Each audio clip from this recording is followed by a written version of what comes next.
So we've just looked at the project window.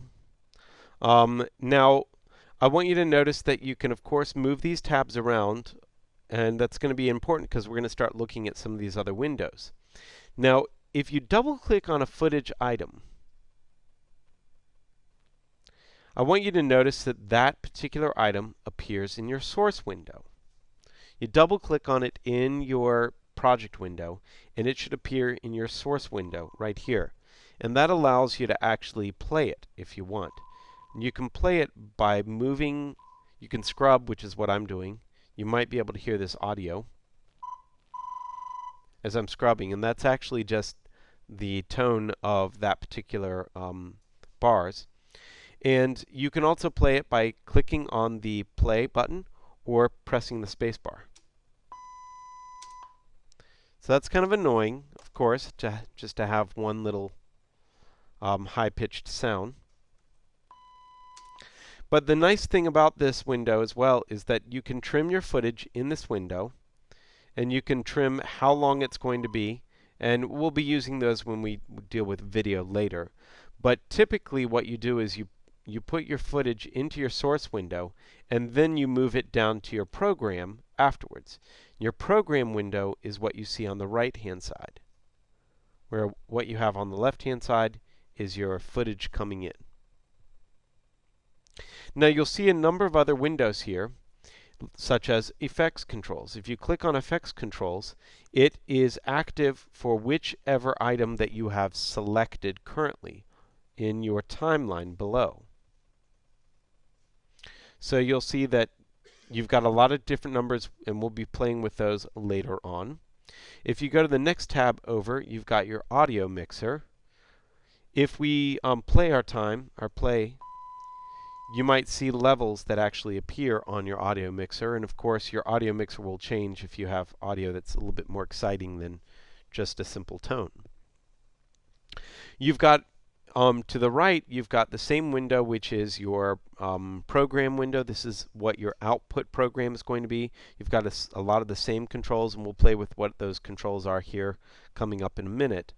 And then beneath here, you've got a couple other windows. You've got a media browser, which allows you to look at footage on your, files on your computer, which I've never really used. I think this is a new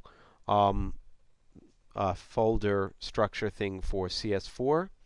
You've got info about your currently selected item.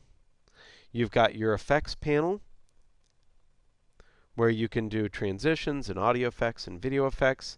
And you've got your history as well, which is kind of cool because you can go back and do things from your history and go back quite a far way. Now you've got some other options here about stepping back through panels, closing panels and stuff. Over on the right-hand side, you should look at the other panels here. You've got a small audio panel and then a small tools panel. Now, you can, of course, move these panels all over the place or choose different views. So if you go to the window panel, you'll see these are all the different panels that you actually have, or the window menu, rather. These are all the panels that you have. Things like capture, effects controls, effects, history, media browser, metadata, multi-camera monitor, and a lot of these you're not going to see unless you actually go to one of them and open them up, because they're used for very particular things.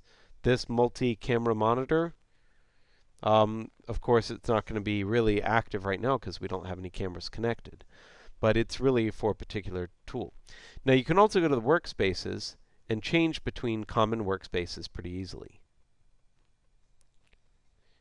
This is the audio workspace. If I go back to workspaces, I can go to editing.